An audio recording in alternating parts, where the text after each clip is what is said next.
Hey, good afternoon. I bought this QNAP NAS, network attached storage device, and I'm using it for my home music server.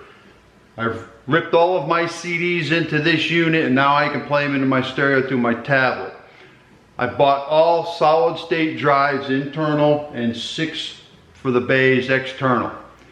However, I did some calculating as to how much storage space I needed, and there was a lot of stuff I didn't know about, so I've cut myself short on storage, and I want to share with you what I did so you don't make the same mistake.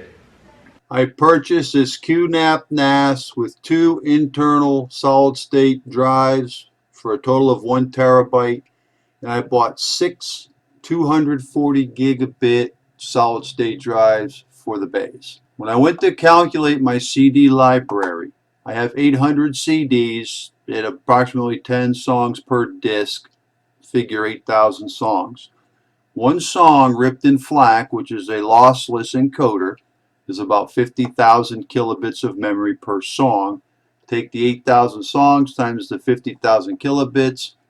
I need 400 gigabits of memory to hold my music. So I bought 6 240 gigabit drives to give me 1,400 gigabit of available storage, which seems like plenty.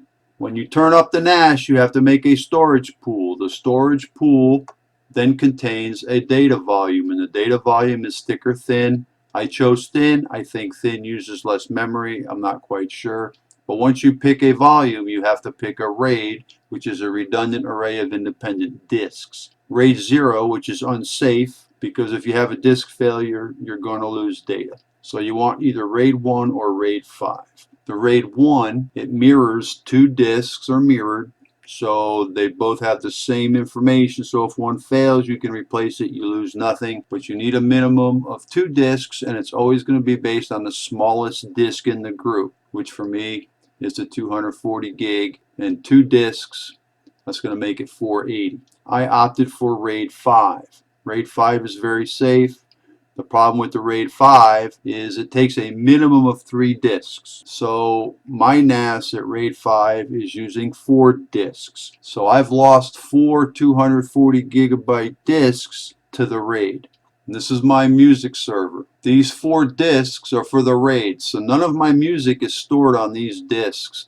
These 2 disks are all I have left for putting my data on, which is only 480 gig. So the RAID 5 is taking up 960 gigabyte of my disk space, and that leaves me 480 gig for my data. And I purchased 1,440 gig, and I can only use 480. So I've lost 67% of my total disk space to the RAID setting.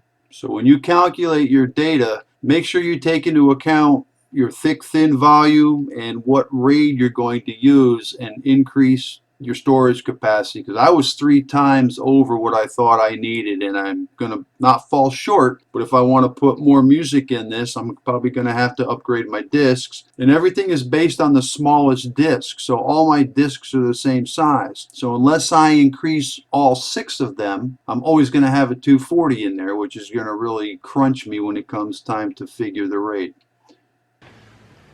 So in closing, if I had to do this all over again, I would still go with the solid state drives for the internal, for the M.2 cards, but what I would do differently is I would have bought much bigger hard drives, the spinning disk type, because the solid state is still expensive compared to the spinning disks.